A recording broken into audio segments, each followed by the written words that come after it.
Hello friend, स्वागत है आपका सुमन मौर्य मोटिवेशन में। दोस्तों, हमारे चैनल का हमारा उद्देश्य है घर, परिवार, समाज, देश ही नहीं पूरे विश्व में शांति की स्थापना करना।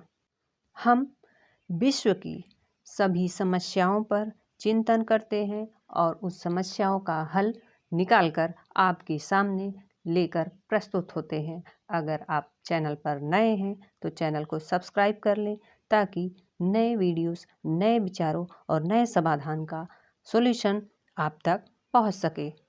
दोस्तों, आज हम बात करेंगे ईश्वर की सर्वश्रेष्ठ कृति मनुष्य जीवन के उद्देश्यों के बारे में समझेंगे। चलिए शुरू करते हैं। दोस्तों, मनुष्य विधाता की सर्वश्रेष्ठ रचना है। मनुष्य विधाता की सर्वोत्तम अभिव्यक्ति भी है। इस तथ्य को भगवान श्री कृष्ण ने श्रीमद् भगवद गीता में कहा है कि मैंने अनेक प्रकार के शरीरों का निर्माण किया, किंतु मुझे सबसे अधिक प्रिय यह मनुष्य शरीर है। सतपथ ब्राह्मण में भी कहा गया है कि पुरुषो वै प्रजापतेर्दिष्टम्, अर्थात नर ही नारायण के सर्वाधिक समीप है। नर यानी मनुष्य जीवन। बाइबिल में कहा गया है कि इस संसार में मनुष्य की परम सत्ता का साकार रूप है। वहीं कुरान की आयतें कहती हैं कि मनुष्य पृथ्वी पर अल्लाह का प्रतिनिधि है तथा उसे अल्लाह ने श्रेष्ठ रूप प्रदान किया है। भारतीय दर्शन, भारतीय चिंतन, भारतीय संस्कृति के अनुसार तो 84 लाख योनियों में भटकने के बाद मनुष्य शरीर प्राप्त होता है। इतना दुर्लभ मनुष्य शरीर मनुष्य जीवन को यदि आलस्य में, ईर्ष्या, द्वेष में, लालच में, भोग में गंवा दिया तो यह इस अवसर की सबसे बड़ी हानि है। मानव शरीर निस्संदेह अजर अमर नहीं है, पर मनुष्य शरीर में परमात्मा के अंश के रूप में विद्यमान जीवात्मा तो अजर अमर अविनाशी ही है ही। हमें शरीर में परमात्मा के अंश रूप, बीज रूप में मौजूद जीवात्मा को ही ईश्वर रूप में, परमात्मा रूप में अभिव्यक्त करना है और शाश्वत सुख, परम सुख को प्राप्त करना है। यही मानव जीवन का सर्वश्रेष्ठ उद्देश्य है, कर्तव्य है। इस अस्थिर एवं अनित्य मानव देह को पाकर इसके द्वारा नित्य शाश्वत सत्य को जानने का प्रयास कर आत्म कल्याण को प्राप्त करना ही मानवीय दायित्व है। यही मनुष्य जन्म का प्रमुख कर्तव्य भी है। विभिन्न धर्मों में आत्म कल्याण के, ईश्वर प्राप्ति के विभिन्न मार्ग बताए गए हैं।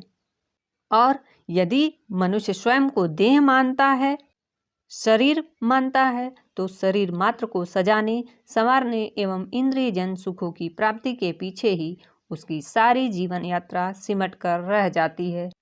वह देह के लिए जीता है, शरीर के लिए जीता है, इंद्रिय सुख की प्राप्ति के लिए ही जीता है, क्योंकि वह स्वयं को शरीर मात्र, देह मात्र मानता है और शरीर सुख, इंद्रिय सुख, विषय सुख को ही सच्चा सुख मानता है। और इस प्रकार के दैहिक जीवन, भौतिक जीवन जीकर ही वह संसार से चला जाता है। चूँकि उसने देह को ही सर्वोपरि माना, इसलिए उसने आत्मा की मुक्ति, आत्मोद्धार, आत्म कल्याण के लिए कोई प्रयास पुरुषार्थ किया ही नहीं।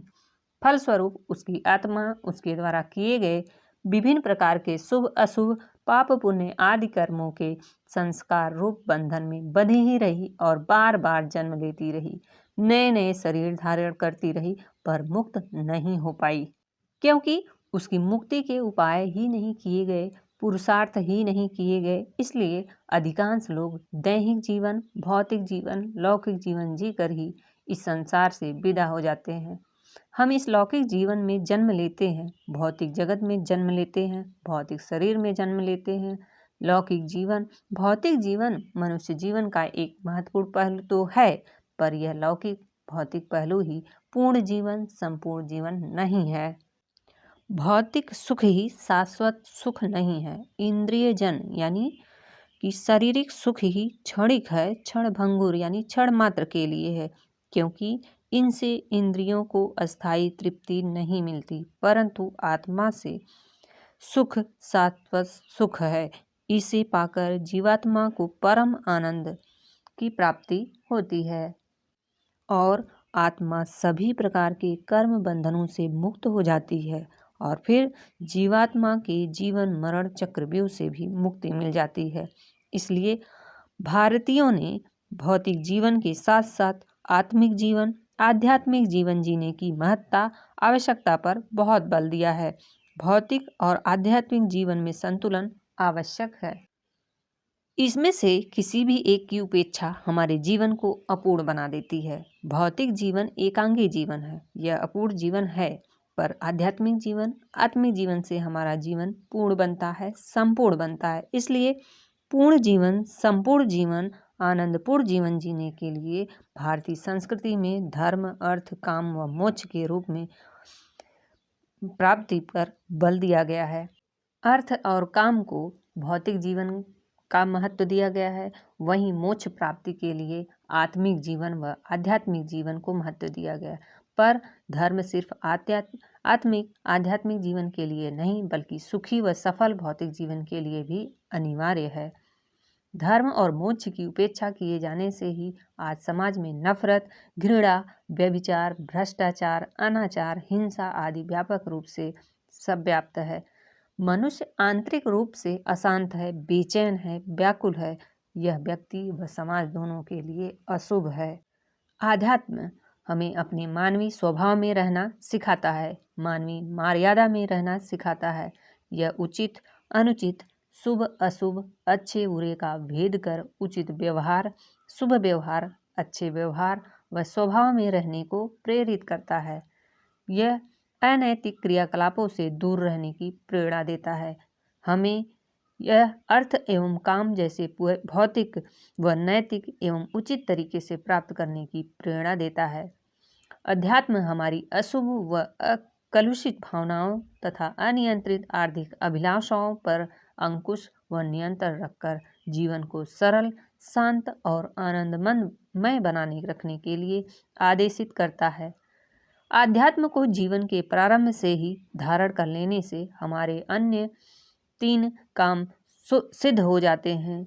धर्म हमारे जीवन का पथ प्रदर्शक है, जो हमें कोई अशुभ, शुभ, अच्छे बुरे, पाप पुण्य आदि कर्मों के दुष्परिणामों की जानकारी देता रहता है। ईश्वर सर्वव्यापी है, न्यायकारी है। वह हमारे द्वारा किए जाने वाले, किए जा रहे अच्छे बुरे कर्मों का साक्षी है। कर्म फल विधान के द्वारा हमें हमारे कर्मों का फल मिलना अवश्य है। बुरे कर्म करने से हमें आत्मग्लानि होती है, पुण्य करने से हमें आत्मसुख, आत्मसंतोष प्राप्त होता है। ये सारी प्रेरणाएं हमें परिवार और आत्मिक ज्ञान से ही तो मिलती हैं। हम जहाँ भी हैं, जिस रूप में हैं, जिस कार्य में लगे हैं, वहाँ हम अपने हर कर्म को, कर्तव्य को पूरी ईमानदारी से करें। यह सीख हमें आध्यात्म से ही मिलती है, यानी आत्मा के अध्ययन से ही मिलती है। हम शिक्षक हैं, चिकित्सक हैं, व्यापारी हैं, किसान हैं, विद्यार्थी हैं, माली हैं, अभियंता हैं, वैज्ञानिक हैं। हम चाहे जिस पेशे में हैं, कर्म में हैं, उसमें हम ईमानदारी पूर्वक अपने श्रम का, समय का, प्रतिभा का सुनियोजन करें, जिससे हमारे साथ साथ परिवार, समाज, राष्ट्र व संपूर्ण विश्व का कल्याण हो सके। यदि वे प्रेरणाएं हमें आध्यात्म से ही मिलती हैं। धर्म और आध्यात्म किसी पंथ या संप्रदाय का नाम नहीं है। धर्म अंग्रेजी के रिलीजन शब्द का हिंदी रूपांतरण भी नहीं है। धर्म बहुत ही व्यापक शब्द है और इसका अर्थ भी व्यापक है। धर्म शब्द का उद्भव ध्री धातु से हुआ है, जिसका अर्थ है धारण करना। जो धारण करने योग्य है वही धर्म है। जैसे जड़ के सहारे पूरा वृक्ष खड़ा होता है, वैसे ही धर्म के सहारे ही हमारा जीवन शीर्ष तक पहुंचता है, अपने सर्वोच्च लक्ष्य की प्राप्ति करता है। धर्म हमारा मानवीय स्वभाव है, कर्तव्य है। हर वस्तु का, प्राणी का अपना धर्म होता है, स्वभाव होता है। चंद्रमा का स्वभाव उसकी चांदनी में, शीतलता में, प्रकाश में दिखता है, तो सूर्य का स्वभाव उसकी उष्मा व तपन में दिखता है। जल का स्वभाव बहना है, वायु का स्वभाव बहना है। अग्नि में उष्मा है, वहीं उसका धर्म है। वैसे ही मनुष्य में मनुष्यता का होना, मानवीय गुणों का होना ही उसका धर्म है। धर्म ये जो पंथ बने हैं ये नहीं है, बल्कि हमारा धर्म हमारी मनुष्यता है। धैर्य, क्षमा, दम, अस्तेय यानी चोरी न करना, शौच, आंतरिक एवं बाह्य स्वच्छता, इंद्रिय निग्रह, इंद्रियों को नियंत्रित करना, बुद्धि और ज्ञान का प्रयोग, अधिक से अधिक ज्ञान की पिपासा यानी चाहत, सत्य, मन वचन कर्म से सत्य का पालन, क्रोध न करना, ये मानव धर्म के 10 लक्षण हैं। इन गुणों को धारण करना ही धर्म को धारण करना है।